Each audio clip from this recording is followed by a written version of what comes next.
How you doing, man? Tired. Yeah, huh? You've been at this. When did you first get involved in this case? Got a phone call from John Stemberger.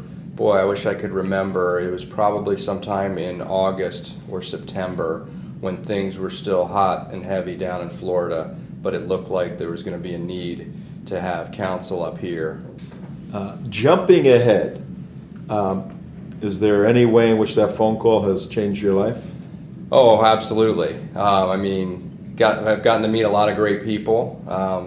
Number one on that list is Rifqa, and gotten me to reevaluate my faith, gotten me to be a little bit more understanding of some of the challenges that our faith has, facing it, and taking a look at them more critically.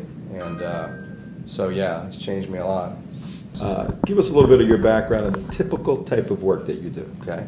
Probably 90% of my work is criminal defense and a lot of litigation in courts. I think that was one of the things that when John Stemberger called me, he knew I have extensive trial experience in all courts in Ohio and outside of Ohio. So I'm no stranger to the courtroom. I'm over there every day, and probably tried 60, 70 cases to jury trial, including a dozen or so capital cases. But it sounds like typically you're on the side that the public would perceive. You're defending the bad guys, the lowlifes, the troublemakers, all of this. They need a defense attorney. You're there. That's it. That seems diametrically opposed to this situation. Right, yeah. And that's why I thought when I got involved in this that this would be an easy case. I thought, you know what? I'm on the side that everybody else should be on, that everybody else would be understanding is the right side to be on. And I have found out that's not the case, that a lot of people I've dealt with in this case, to me very frustratingly, do not understand. So yeah, typically I understand when I'm representing somebody who they're seeking the death penalty on. I know why people are upset.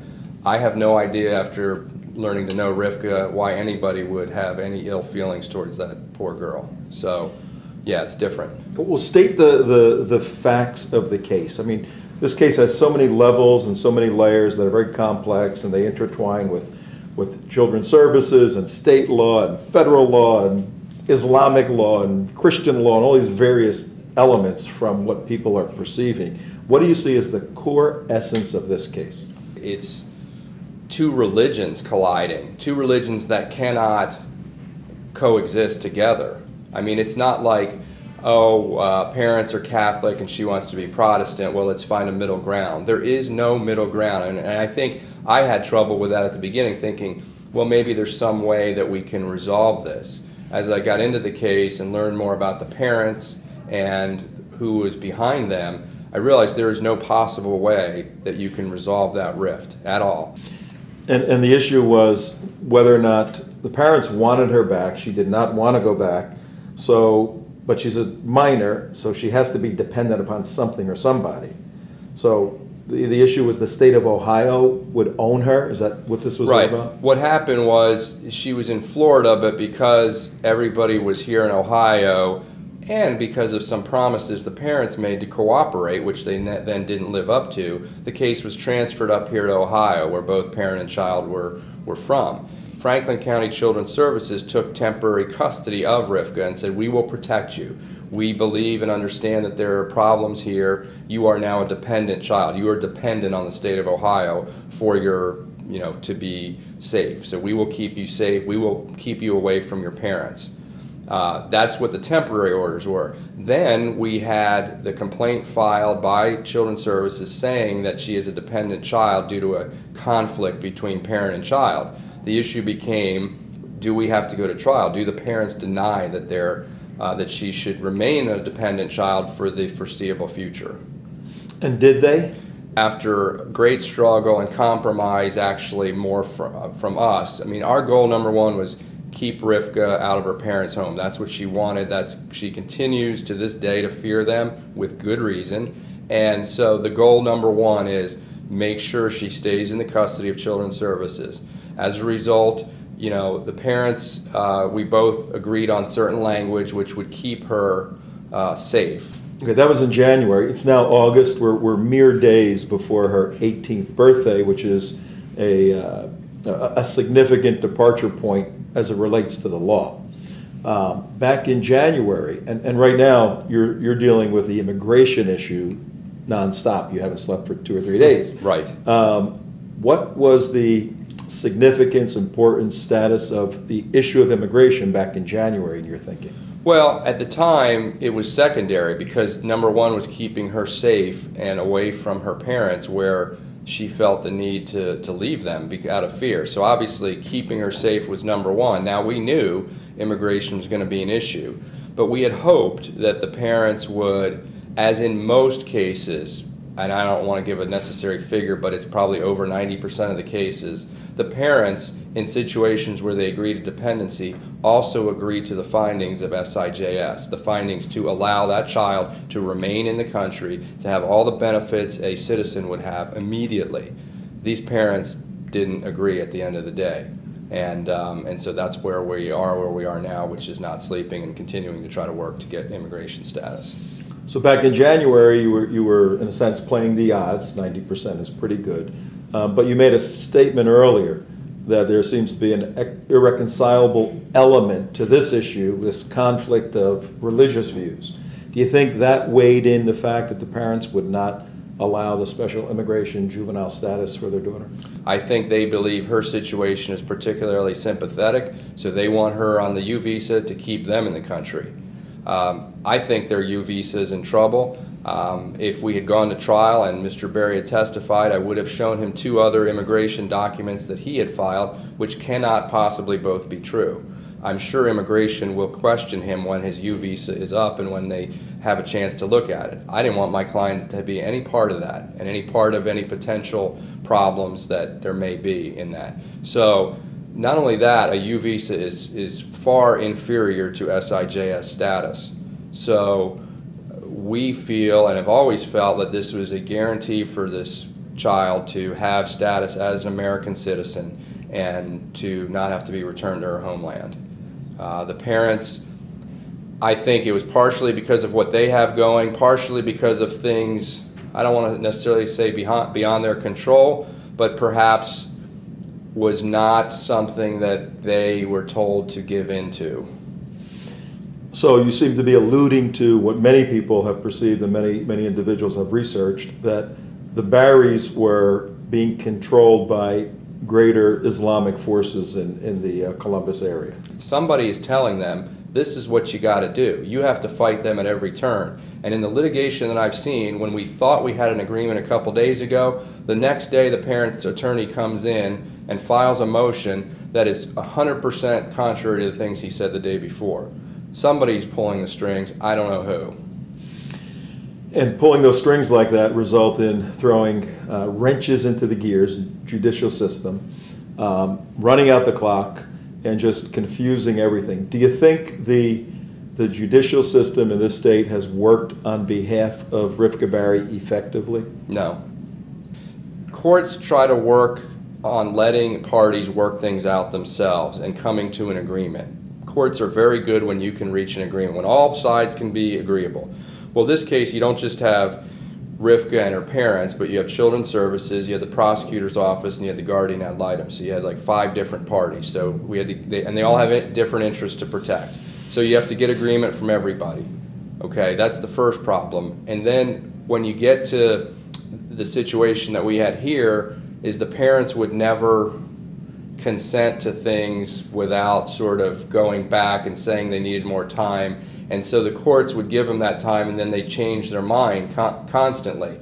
Now at the end of the day, the courts said, we want to do what's in Rifqa Bary's best interest. We think keeping her in this country, giving her this special immigrant status is what we should do.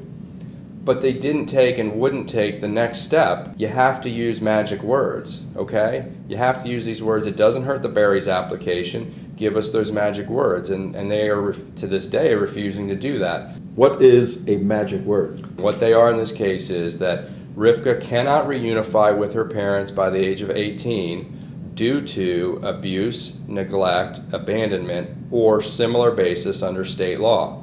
Those are magic words. What they gave us was she can't go back due to an ongoing conflict dependency, which we think is a similar basis under state law. So we said just say, in parentheses even, conflict dependency, parentheses, similar basis under state law. Immigration will like that. You use the magic words. Rifqa gets to stay in the U.S. We didn't get that. And not only that, I will say there is irrefutable evidence that she was abused and or neglected and remains so today. And the courts have refused to acknowledge that, and that is a serious, I think, she's been deprived of justice. We wanted to put that evidence on. The courts wouldn't let us have a trial on that. So there's now a record of exhibits under seal of evidence of abuse and neglect that, to me, it's irrefutable. This is what's extremely difficult for me to understand, how you have an evidentiary package that's significant to the disposition of the case, but you're not allowed to bring it forward. Why? Juvenile Rule 19 here in Ohio allows the court system to make a decision on a pending motion or motion that was scheduled for a hearing without a hearing in the court's discretion. And so that's what the magistrate decided. Even though the matter was scheduled for trial, even though we had witnesses fly up from out of state, even though we had witnesses prepared to testify to all the evidence of abuse, neglect, or similar basis under state law, the magistrate was permitted to do what she did. However, there is something called abuse of discretion.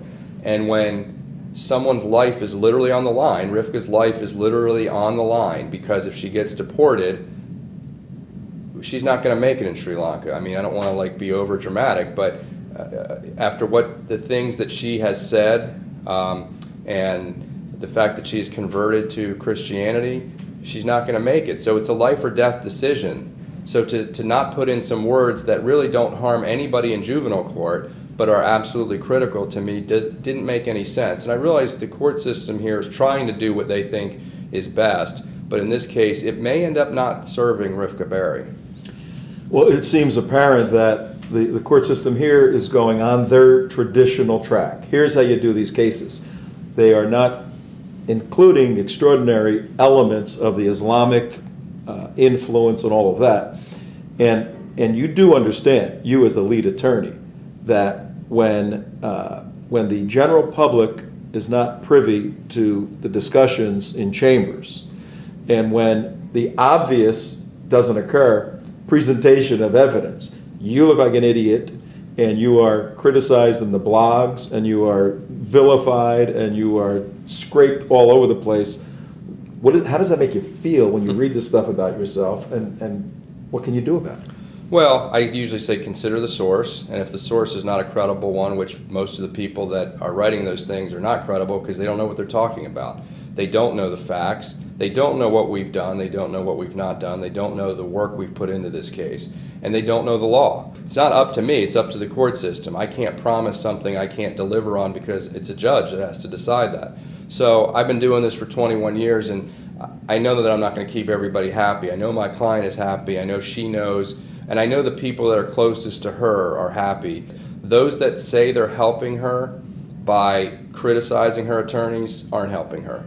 They're not helping the situation. It's funny. I didn't think we were the bad guys in this. I thought the parents and their attorney and CARE and the Noor Mosque were the bad guys in this. So when I see that, I just wonder if these people ever look in the mirror themselves and determine, hey, who's the bad guy here? It's not me.